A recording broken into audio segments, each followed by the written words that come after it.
Hey guys, welcome to Get Busy Watching. I'm your host, Honest Dan. Let's talk movies. Relax, be cool, cause if you don't, you'll act like a fool, so be cool. It's here, at long last. So in case anyone missed my reviews of the Conjuring films, the mainline ones, I'm going to sum up my feelings right here. I've considered them to be among my favorite horror films of all time, if not my favorites. They have their flaws, sure, but that doesn't stop me from loving them. And just for clarification, I am referring to only The Conjuring 1 and 2, not the overall Conjuring universe. The spin-offs suck. For the most part anyway. I actually do kind of like Annabelle Creation, but everything else is either disappointing or bad. With a track record like that, it was hard not to be a little concerned how this would end up. But the Conjuring films themselves have never really let me down, so let's see how it held up against my optimism. This is my honest opinion of The Conjuring, The Devil Made Me Do It.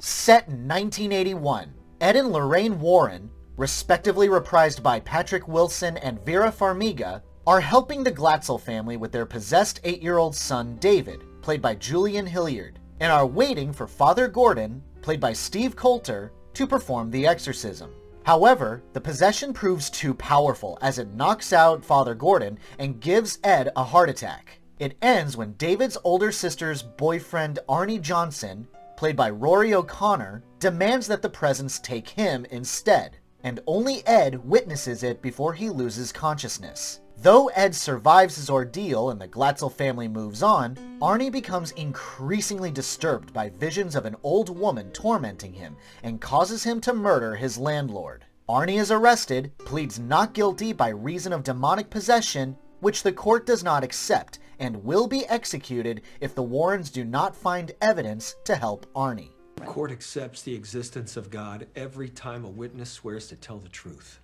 I think it's about time they accept the existence of the devil. I think I like it. That might change as I go on with the review and talk about it more, but gut feeling is that I like it. I don't love it. I know that much right now. It's definitely the weakest Conjuring film, but I don't necessarily think that's a bad thing. Still leagues better than the spin-off, so there's that. But let's get into it. The opening scene is pretty solid. Like its predecessors, it does a wonderful job of establishing a family dynamic and relationships. Arnie is a likable dude who seems more like a surrogate brother to David, and even David has a little bit of sass about him that I kind of found endearing. Arnie, when are you gonna ask my sister to marry you? I don't know what you're talking about. Come on. No, I don't. Yeah, that got a smile out of me. But let's talk about the thrills and chills in this scene. You have your classic wall-banging and a malevolent presence stalking him with a freaky hand and everything, but then things get real. I gotta say, the imagery of seeing this poor kid getting tormented and tortured, and he's like leaving these Wolverine claw marks on the wall, that was actually pretty cool. He's foaming at the mouth, the presence is making him laugh maniacally as the exorcism starts, and dear God, the whole unnatural bending and twisting of David's body, that was some messed up stuff. I'll stop your heart, old man. Some usual notes are hit as well. We get a lovey-dovey pair of lovers, but let's face it, we're just counting down the minutes until the next freaky thing happens. Not that I want to diss either O'Connor or Sarah Catherine Hook, who plays Debbie Glatzel. They're fine, and they serve their purpose adequately. But this is a routine we've seen plenty of times in this universe. But once the ball gets rolling, it's interesting. It's not scary, but it's interesting. So what does this mean then? I'm just crazy. Well, you're not possessed. By the way, I am 1,000,000% relieved to see Sterling Jarens reprising her role as Judy Warren. When I saw her name attached to this movie, I was kind of afraid it would be like archive footage from when she was in Conjuring 1 and 2, but nope, she's actually in this, like speaking role and everything. So why was she replaced in Annabelle Comes Home? Is it because she's just not as big a name as McKenna Grace? Was she somehow too old for the role? Oh, that seems to be the justification, at least according to IMDb. I object. Shut up, Jake. It's an inside joke. You're not going to get it. Your Honor, my client pleads not guilty by reason of demonic possession. Actually, that moment did have me in stitches. The previous scene showed the Warrens talking to that lawyer lady, telling her that the devil exists. She doesn't believe them. No surprise there. But then Ed is all like, You come over to our house for dinner. We'll show you the evidence we've collected over the years. Introduce you to Annabelle. and then she's all like, All right. Show me what you got. and then it's wrapped up with, By reason of demonic possession. what kind of dinner was that? What did the Warrens do to that poor woman? What did she experience that made her suddenly believe in demons? And for the love of God, why would you not show us that? You're tearing me apart! This moment also got a giggle out of me. Gonna ruin your dress if you go in there. Stop being so proud, Ed. Your wife is as much a scrapper as you are. Be careful. Just hold my purse. Oh, here was a surprise. John Noble is in this movie as retired priest Kastner. How did I miss his name when I went on IMDb? In any case, what a perfect casting choice. He plays a former priest, which requires a gentle soul to play well. And if Fringe was any indication, Noble can do that. I'm Ed Warren. This is my wife, Lorraine. I have chicken shit on my hands. And he can be funny. But this is a horror movie, and he plays a dude who managed to collect witch artifacts throughout the years. And if Lord of the Rings is any indication, he can do crazy as easily as we can breathe. You should burn all this. I've thought of that. But I felt it was safer to keep them locked. I like taking guns off the streets. What a powerful and commanding presence to have, and the movie is all the stronger for having him. Is saving him worth everything you have? Because that's what it may very well cost. One of the strongest elements that I have to give praise to, and it took me a minute to really piece this together, was the harassment of Arnie. The previous films did this well in their own regard, but it's done quite differently here. See, those characters in the other films have always been surrounded by loved ones, family. So if like something happens to one of the kids, there's a parent who's gonna jump in and come to their aid. Arnie is a completely different story. He's arrested, he's in jail, so he has no family to come help him if something were to happen to him. He's in a place that doesn't exactly care about him, and he can easily be put in isolated containment, leaving him completely vulnerable to an attack. In one scene, it even shows that people who are on his side, legitimately want to help him, can actually make the situation far worse for him. Even I didn't see how the evil presence was going to work around that.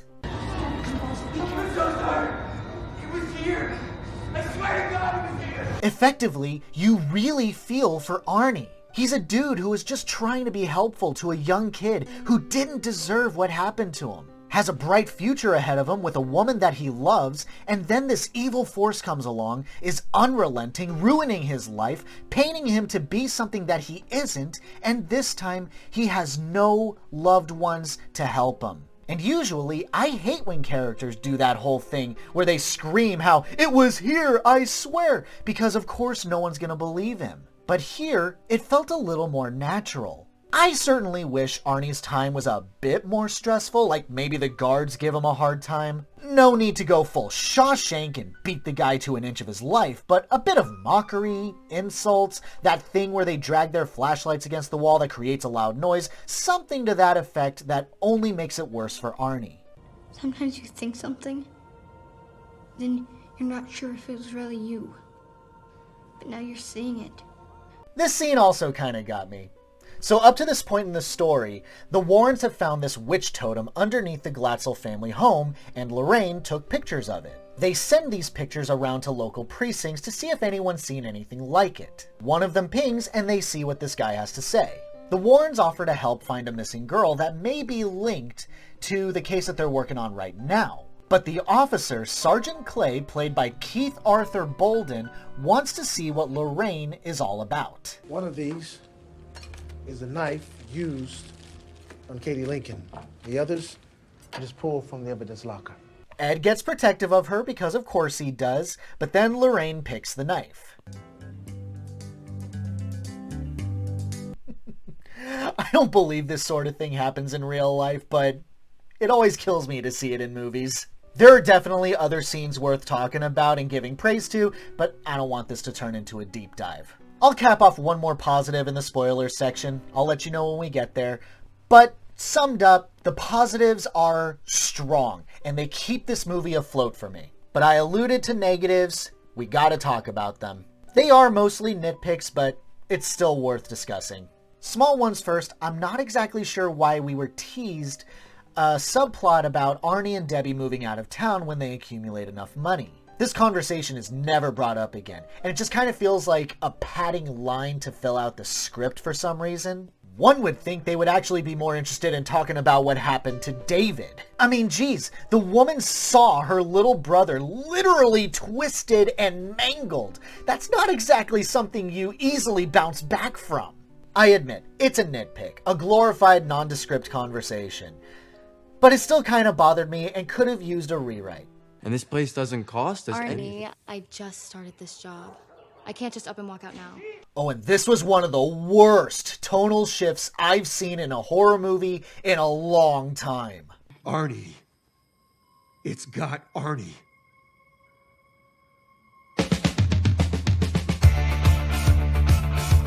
Talk about whiplash, man. I get the context. It's a high-stress moment for Arnie, and it's part of what made him susceptible to getting haunted, which sets off the entire movie for him. But the sheer in-your-faceness of it is found in fun superhero movies, not horror films of higher caliber. This was definitely not a great scene. You've seen it in the trailers where a hand grabs Lorraine and tries to pull her to her death. But what you don't see is what builds up to that moment. At this particular juncture, Ed has been hobbling around on that cane of his, but as soon as Lorraine starts taking off running, Ed can suddenly run too, and kind of keep up with her. Yeah, there's that beat that establishes it's taking a lot out of him, but where's Sergeant Clay? How is Ed, who has a bum leg, able to outrun the seasoned police officer? Movie! It should have been Clay that saved Lorraine. I promise, the movie would have worked out fine if he had.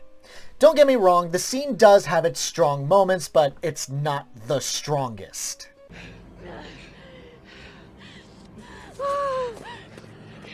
Oh, there you are, jerk. Okay, spoilers coming up. Want to avoid them? Jump to this time code. Here's why I don't think this movie hits the same levels of awesomeness like the previous ones did. For one thing, it's not all that scary, as a complete package anyway. There are some effective jump scares and moments where I'm like plugging an ear, and there are some solid visuals. But on the whole, no, it's really not that scary. And yet, I don't think that's a bad thing. But it does make it kind of complicated. And a lot of that has to do with the big bad of the story, Isla, played by Eugenie Bondurant. Sorry, I had to read that off IMDb really quick. Who plays a Satan worshiper who seems to have the same powers of clairvoyance as Lorraine, or at least can communicate with them by supernatural means. And the connection works both ways. Here's why I like this. It's different and it's interesting. Ed and Lorraine Warren are devout Christians. They've dealt with enemies that go against their religion, like demons and ghostly witches. But as far as the movies are concerned, they've never dealt with a person who directly opposed them. This movie stepped away from a supernatural enemy for a real one. And to throw in that she might also be clairvoyant, that's a really interesting dynamic that's set up. God has shown you to me. And your God has damned you. And once she knows about the Warrens, she poses a legit threat, standing firmly against Ed and Lorraine, and seems to be completely calm and in control of the situation. Kind of like a Satanist Terminator. Jeez, that's a frightening image for the ages. And yet, here's where my problems come in. Not enough of a rivalry is built upon.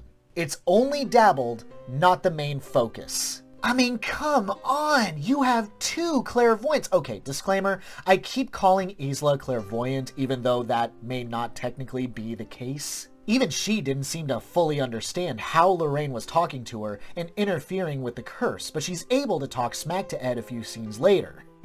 How are you doing this? Oh, don't worry, Mr. Warren. You're so close. I use clairvoyance as my understanding of her powers. Anyway, they are complete opposites, essentially going head to head with each other. How do you not have them sabotaging each other, harassing each other, stressing the other out? I like that Isla can play mind games and put people in a trance, but I wish there was more of her against Lorraine. It doesn't have to hit superhero levels of action, not that this movie doesn't try that in the third act, but rivalries are juicy. I'd hate for you to give up now.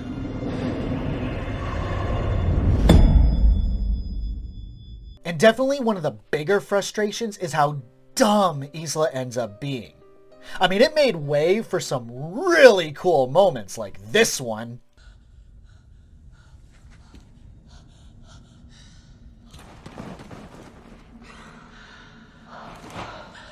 And this one from the trailer.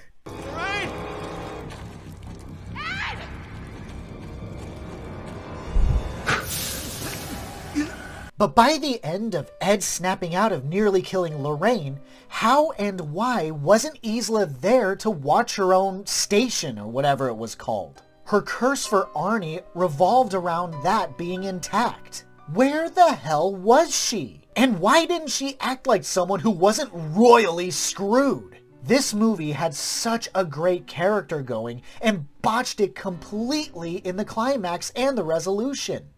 Your curse is broken.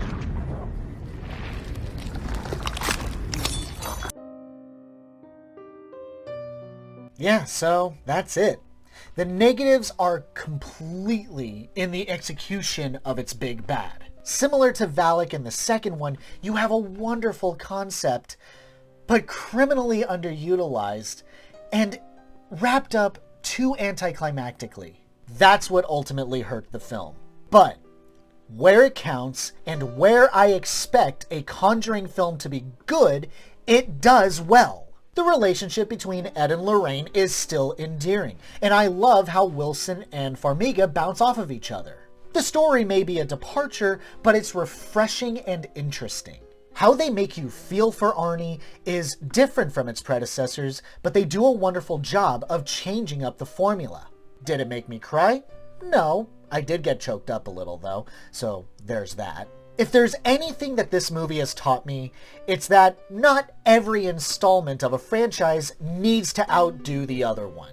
It just needs to be worthy of the others. And that's what I think is done here. It's worthy. I would love to see another Conjuring film. I'm sure they'll push ahead with the spin-off films, Crooked Man and the Nun sequel. Why that one's getting a sequel, I have no idea. But also, if this is an indication of the movie's losing its quality, then maybe it's best if the franchise ends here. We will inevitably see, but for now, I like this. Not the best, far from the worst, and I still recommend it. My honest rating for The Conjuring, The Devil Made Me Do It, a 4 out of 5. Never would have done it if it weren't for you. Just glad we could help. Thanks so much for watching, you guys. I really appreciate it. Have a great day. Stay safe and healthy out there. Hope to see you soon. One final caveat as you guys move on with your day, I've decided to test my luck at a Patreon, so please consider supporting the channel. No obligations, of course, no content is gated off, but any and all contributions would mean a lot. Link in the description. Have a great one, folks.